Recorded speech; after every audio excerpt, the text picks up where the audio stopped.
Business llegó el momento de conversar, de iniciar un diálogo. Una buena charla para profundizar ese tema que nos interesa. Quédate en línea con Entrevistas en el Aire.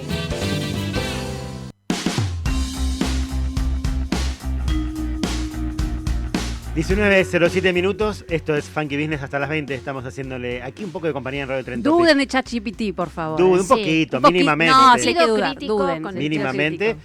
Con una mirada crítica nos alcanza y sobra. Sí, bueno, pero yo quería hacerles una consulta, pero bueno, si vieron la grilla, supongo que ya se extrajeron el dato. Pero el otro día presentaron, el Instituto Natura Avon presentó el dato del grado de concientización sobre el cáncer de mama que tienen las mujeres. Sí. Qué temita que trajo, sí, no, para un muy viernes a la tarde. No, bueno, pero es una investigación social. No, ya lo sé, que tiene que ver con el puntapié. Yo ya sé los resultados igual. Claro, bueno. No me lo puedes igual preguntar. nosotros en la mesa que estábamos, nos hicimos la pregunta antes y casualmente un colega y yo fuimos los que más acertamos. Yo dije 43%, dio 40%. Claro, Usted estaba muy en realidad dio concientizado. 4, sí, claro, 40 porque lo ponen 4 cada 10. 4 de cada 10 mujeres en Argentina tienen información suficiente sobre los cuidados necesarios para la salud mamaria. Eso es un estudio, ese es el dato que se desprende del estudio encargado por la Fundación Instituto Natura Avon, que tiene que ver con cuánto saben las mujeres sobre la problemática. Estamos en comunicación con Florencia Mesadra, que ella es gerenta de la Fundación Instituto Natura. ¿Cómo te va, Florencia? Muy buenas tardes. Vivi, Cari y Leandro, te saludamos. Muy buenas tardes, ¿cómo están? Muy bien. Bueno, contanos un poco el puntapié o cómo nace la necesidad de investigar esto y qué puertas les abre también en ese sentido. Y desde la Fundación tenemos un compromiso muy fuerte con los derechos y la salud de las mujeres. Y el cáncer de mama es, de todos los cánceres, el más presente en la vida de las mujeres. O sea, por lejos es el más frecuente.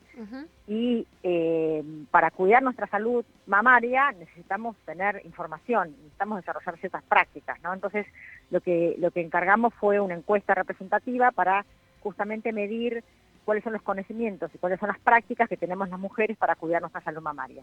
Tal cual. ¿Y los sorprendió a ustedes en los datos estos que surgieron o estaban dentro de lo que, por conocer un poco la problemática, ya sabían? Y sorprende porque, digamos, por ejemplo, solo 6 de cada 10 mujeres saben que la mamografía es el estudio adecuado para indicar sospecha de cáncer de mama. Claro. Muchas veces, digamos, antes quizá o en muchos casos uno puede pensar que lo más importante es detectar un nódulo. De hecho, sí, palparse, ¿no? Claro, exacto, palpar para detectar un nódulo, pero como el cáncer en sus estadios iniciales Claro, es silencioso, si uno se fía en eso llega tarde. Sí. Es muy importante que, digamos, que saber que es la mamografía el estudio indicado, pero solamente, digamos, 6 de cada 10 lo sabe. Y es bajo. Claro. Y ustedes, ¿cuál fue la brecha mayor que evidenciaron de por qué las mujeres no acceden a estos estudios, digamos? Primero que, por lo que tengo entendido, también estaba discriminado por situación socioeconómica, cuestión que es bastante esperable también que sea, ¿no? La dificultad de trasladarse o de tener o de tener que hacer una cola larguísima o de no tener tiempo para ir, etcétera. Pero además de eso, ¿qué otras barreras las tienen en mente como impedimentos? Bueno, o sea, nosotros claramente hicimos una encuesta representativa clasificando también por nivel socioeconómico, por ejemplo. Y ahí vimos lo que vos decís, que las mujeres que de mejor nivel socioeconómico tienen mayor información y tienen prácticas más adecuadas en promedio que aquellas mujeres que viven en condiciones de mayor vulnerabilidad. Y acá claramente hay una serie de factores complejos, digamos, la situación estructural de las mujeres que viven en situación de pobreza, las altas horas de trabajo, el cuidado de otras personas y además también la desinformación, ¿no? Porque también ese estudio muestra según nivel educativo y también ahí se ven diferencias, como es esperar, ¿no? En cualquier claro. suele suceder esto. ¿Y por qué crees que se da, digamos, esta desinformación? ¿Por falta de difusión adecuada? ¿Porque no hubo una buena campañas nacionales? ¿Cómo pensás que, digamos, influye esta falta de información en la conciencia, no? Bueno, hay muchas campañas, ¿no? Sí.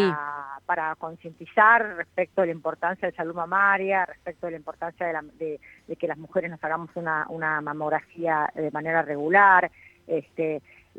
Quizá lo que tenemos que pensar es cómo ser más efectivos, ¿no? Sí. Cómo pensar en, digamos, la suma de las campañas de las distintas organizaciones. No vamos a lograr los objetivos de que todas las mujeres hagamos esto, ¿no? Entonces hay que pensar de manera más estratégica. Hay que empezar de manera más estratégica. ¿Y cómo pensás que, perdóname, ¿no? ¿Cómo pensás que es esta estrategia? ¿Es más granular? ¿Es más yendo a los lugares específicamente y hacer campaña uno a uno? ¿O en persona? ¿Cómo pensás que sería una estrategia adecuada? O mejores alianzas, quizás. Yo creo que mejores alianzas desde ya, ¿no? En primer lugar, no solamente entre organizaciones de la sociedad civil o del sector privado, sino también con el Estado. Pública, claro, público-privado. Más y mejores alianzas. Totalmente. Claro, totalmente. más y mejores alianzas público-privadas, sí. Y pensar en diversas estrategias, ¿no? Porque, digamos, no es lo mismo una mujer que vive en una ciudad que una mujer que vive en zonas más rurales. Bueno, pero ahí, obviamente usar los canales de información, eso está claro. Y la idea es compartir estos resultados con esto que estábamos hablando, con el Estado, por ejemplo, con funcionarios, como para tratar de impulsar alguna iniciativa, o es compartirlo, digamos, a nivel de opinión pública. Nosotros pensamos este estudio, este índice de concientización como una herramienta de bien público. Que, digamos, nuestra idea es que esto habilite conversaciones, que tengamos una línea de base sobre la cual partir, que podamos ir viendo cómo vamos evolucionando respecto a este tema, y claramente eso es conversar y pensar y pensar estratégicamente con, como decía, organizaciones de diferentes sectores y fundamentalmente con el sector público, claramente. Claro. ¿Y cómo vienen cómo detectas vos el tema del sector público en cuanto a campañas de salud? Porque ese es un tema que tratamos bastante acá, que pareciera que no está en el radar, digamos, por lo menos en esta etapa. No es un parecer, es una certeza. Bueno, no hay, digamos, es como que el Ministerio de Salud no está teniendo una campaña activa, ¿no? En distintos temáticas. Protagonismo, claro. ¿Vos cómo lo ves? Nosotros tratamos de pensar los problemas de manera más estructural y de largo plazo. Claramente hay como diferentes momentos de la gestión pública y también diferencias entre las provincias, entre los municipios. Yo creo que claramente hay que pensar en estrategias de campaña más poderosas. Y digamos, el Estado obviamente tiene que tener un rol primordial, pero no solamente, ¿no? Creo que el sector privado también, digamos, hay muchas campañas, hay mucha inversión en este tema y tenemos que ser más estratégicos. Clarísimo, Florencia, te agradecemos mucho la comunicación. Esperemos que cuando vuelvan a hacer el análisis o el estudio, el índice sume un poco, un par de puntos, por ejemplo. Y que sería mucho un par de puntos. Un par de puntos sería una barbaridad, pero bueno, no hay que ser... No se pierden las esperanzas. No se pierden las esperanzas. Te agradecemos mucho una vez más la comunicación. Para eso vamos a trabajar. Gracias. Florencia Mesadra, gerente de Fundación Instituto Natura, gracias una vez más.